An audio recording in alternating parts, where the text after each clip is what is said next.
Hey folks, Colin here from Sumthins Recording. Today I'm going to show you 2 steps to better vocal EQ. This is day 4 of our Pro Vocal Mixing Masterclass. We did 4 days of tips and tricks to get you better vocal mixes. And tomorrow on day 5, I'm going to do a live stream here on YouTube. I'm going to do a live vocal mix breakdown. You guys can come in, ask questions if there's anything in specific you want to see. Remember, this is all in promotion for my new vocal mixing masterclass, which this week only you can get for $15 off. At the end of the week, it will go back up to regular price. If you want to get that for $15 off, check it out. Click the link in the description. You can learn what that is all about and all the goodies that you will get inside that class. Now, on to today's video. So we're back with the same vocal that we worked a little bit on before. This is the one we did our recording compression on a couple videos back. Today we're going to talk about EQ. Now we're actually inside a mix. We're doing some, EQ, compression, that type of thing. We're in our mix setting. We have our edited vocal, our thickened vocal if we need that type of thing. And now we're actually getting to doing some EQ. So there's 2 steps to getting better vocal EQ in your mixes. Step 1 is to get rid of anything that you don't need in your vocal. So let me take off all our plugins and all the processing here, and let me play you the vocal by itself. So remember, this is from a live promo shoot, so this is a live tracked vocal, so you will hear some band noise in the background. Don't get out of line, oh boy, stay in time. Don't get out of line, oh boy, stay in time. Don't get out of line, oh boy, stay in time.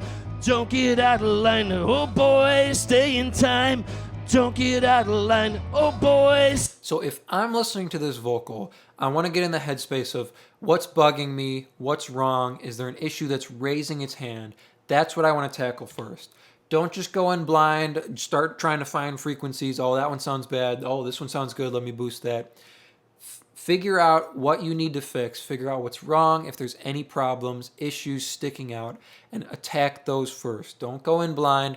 Don't just start grabbing frequencies. Have a plan of attack before you start moving. So, to me, there's a couple things that are sticking out. One, since it is a live tracked vocal in a room with live instruments, drums, a full band going, I want to get rid of the excess low end first. Plus, it's a dynamic microphone. He's right up on it. We have some proximity effect going on. I want to use a high pass filter to roll off the low end before we move on to anything else. So this is step 1. We want to figure out what we don't need and get rid of it before we move on. So we're going to go into our EQ here, and you can see the first move I made here. Whoop, I'm putting other stuff on. The first move I made here on this EQ is I put in a high pass filter all the way up to 170. So because it's a live tracked vocal in a live room, live band, I want to get rid of as much of the excess low end as possible. It'll reduce bleed from the drums, the kick, the bass, and it will reduce the proximity effect of him on this dynamic microphone. So let me A/B this high pass filter for you. We'll start without, and then I will kick it in. Stay in time, don't get out of line, oh boy, stay in time. Don't get out of line, oh boy, stay in time. Don't get out of line, oh boy, stay in time. Don't get out of line, oh boy, stay in time. Don't get out of line, oh boy, stay in time. Don't get out of line, oh boy, stay in time. Don't get out of line. When using your high pass filter, you want to find a balance of having the correct amount of low end in your vocal while reducing the excess low end, whether it be breaths, room noise, or a live band in the room, or some proximity effect on the microphone. Right here at 170 was a good balance for me. A way you can find that is you can go too far with your high pass filter, and then instead of reducing low end, you're theoretically adding low end back by pulling your high pass filter back towards the low end, and you'll get the right balance of low end in your vocal to reduction in the room.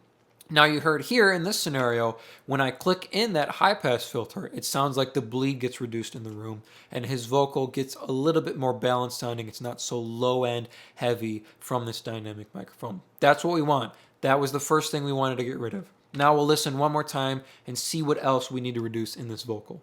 Stay in time, don't get out of line. Oh boy, stay in time, don't get out of line. Oh boy, stay in time, don't get out of line. Oh boy, stay in time, don't get out of line. So the next thing I'm hearing on this vocal is it's a little muddy sounding to me. So that tells me I need to hunt in like 200, 300, 400 hertz area for any low mid mud to reduce on this vocal before we move forward. So that's what we did here. So I have this yellow move here at 288, so it's right in that kind of 200, 300 hertz area, and we're pulling it out about 5.5 dB. So we'll start with out, then I'll kick this move in and I'll boost it up. You can hear the low mid mud that we're getting rid of on this vocal. Stay in time, don't get out of line. Oh boy, stay in time, don't get out of line. Oh boy, stay in time, don't get out of line. Oh boy, stay in time, don't get out of line. Oh boy, stay in time, don't get out of line. Oh boy, stay in time, don't get out of line. Oh boy, stay in time, don't get out of line. Oh boy, stay in time. So you can hear when I boosted it up, that's really where his vocal's pretty muddy, and there's a couple frequencies that are kind of ringing from his voice, whether it's in the room or just the microphone picking up one frequency coming out of his voice. It's a little gnarly sounding, so we're pulling that back. All you have to do there to find those is pull up your frequency, hunt around in that area. If you know it's some low mid mud you want to get rid of, hone in on that 200 to 400 hertz area and find where it's ringing, where it's really bothering you, and then just pull it out till your vocal sounds a little bit more balanced in that area. Okay, moving on up, we'll take one more listen and see what else we need to get rid of on this vocal. Stay in time, don't get out of line. Oh boy, stay in time, don't get out of line. Oh boy, stay in time, don't get out of line. Oh boy, stay in time.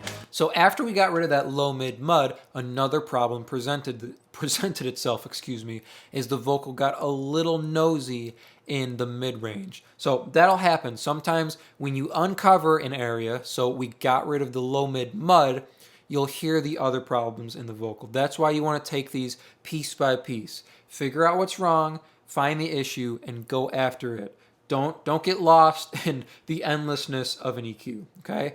Find your problem, make your plan, go after it, okay? So now that we've got rid of that low mid mud, there's a little bit of nosiness showing itself in the mid-range area.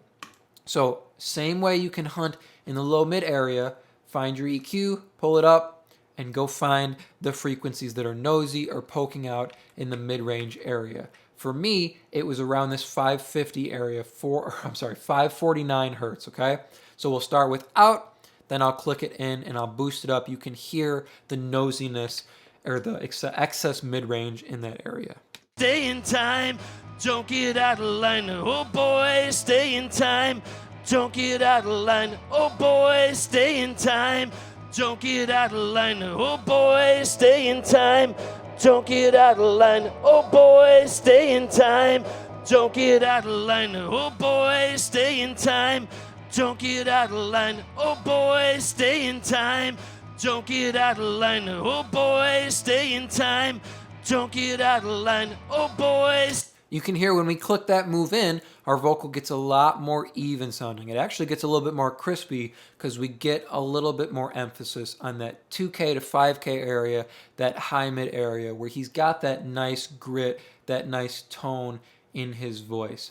So by pulling out about 4 dB in this nosy area, we make room for the other areas to shine on his vocal. And you could hear when I boosted it up, we had a couple more ringing frequencies, probably from the room or the ceiling above him. It was live tracked in this room, so it was right over there. The ceilings are a little bit lower, and it's not quite drop tile ceiling. We have some drywall above him, so probably getting some ringing frequencies from the lower ceiling there. All right, now we're moving into step 2.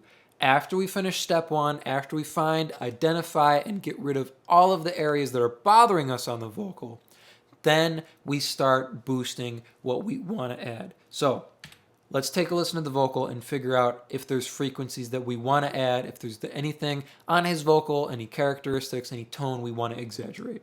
Stay in time, don't get out of line. Oh boy, stay in time, don't get out of line. Oh boy, stay in time, don't get out of line. Oh boy, stay in time, don't get out of line. Oh boy, stay in time, don't get out of line. Oh boy. So the low mid area and the mid range are sounding good to me. The high mids are sounding good, so that 2K to 5K area, I feel like that balanced out as we pulled out our mid range and as we got rid of, that low mid mud. All I'm missing is a little bit of airiness up on top because it is a dynamic microphone. I want to add a little bit of that kind of, condenser sheen will get up top. So we're going to do a little bit up at 8K. That's why we have this move here. And we're going to be subtle because we don't want to exaggerate too much and make it sound, too manufactured or too EQ'd. All right, so that's all we're doing up here. All I'm hearing is a little bit of high end that's missing, so we're going to add it back. Step one, we're getting rid of what we don't need, solving any issues that are bothering us. And step two, we're adding anything that's missing from our vocal. And bear in mind, it may sound a little bit thin. That's okay. We go a little bit too far, and our compressor down the road will hold our moves in place. So any low mid area that we pull out too much, we'll get a little bit back when we throw our compressor in and we throw our delays and our reverb in. So we can go a little bit too far here and thin out our vocal to make room for the weight that's going to come from our compression, our delay, and our reverb and stuff like that. What we won't get from those is any airiness up top. It won't help with the fact that it was recorded on a dynamic microphone. So we do need to add the missing piece, which is that airiness up top. So we'll start without, or actually start without this time, and I will click it in, and then we'll exaggerate that area. Stay in time, don't get out of line. Oh boy, stay in time, don't get out of line. Oh boy, stay in time, don't get out of line. Oh boy, stay in time, don't get out of line. Oh boy, stay in time, don't get out of line. Oh boy, stay in time, don't get out of line. Oh boy, stay in time. So when boosting the high end like this, that 8K area or above 5K, you need to be careful because it can very quickly get harsh, can very quickly get edgy and hurt the ears of your listener, which you don't want to do. Otherwise, they won't keep listening. So bear in mind, while the S's get a little bit too much from this boost, that will get taken care of down the road by our de-esser and by our compressor, which will hold our moves in place.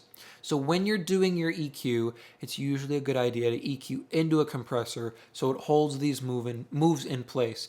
And if you want to do it without the compressor, keep your volume knob with you, okay? So with the moves you make, rebalance your vocal inside the track so you're not hearing anything too much. If you cut your low mids, you may have to boost your vocal up a little bit because you pulled some out, okay? So if you're not going to mix into a compressor, if you're not going to EQ into a compressor with your vocal, keep your volume knob at your side and be conscious of the volume of your vocal.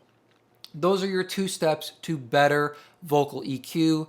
Get rid of what you don't need and then add anything that's missing from your vocal. Thank you guys so much for watching. I hope these tips and these tricks have been helpful for you, and I will see you guys tomorrow. If you want to come and hang out, I will do a live vocal mix breakdown here on YouTube. Thank you guys so much for watching.